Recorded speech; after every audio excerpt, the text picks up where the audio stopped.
Don't talk to anyone. Don't touch anyone. Stay away from other people.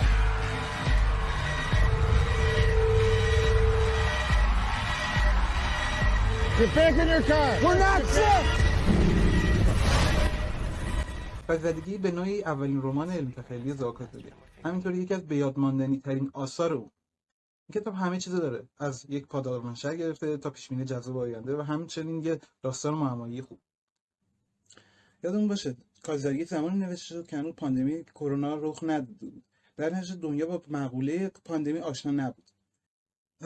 ولی در عین حال با این که در مورد این پاندمی صحبت میکنه و همینطور مبدأ و مقصدش و همه چیزاشو، ولی این کتاب در مورد این پاندمی نیست، در مورد خانواده است، در مورد روابط انسانی و اینه که جذابش میکنه.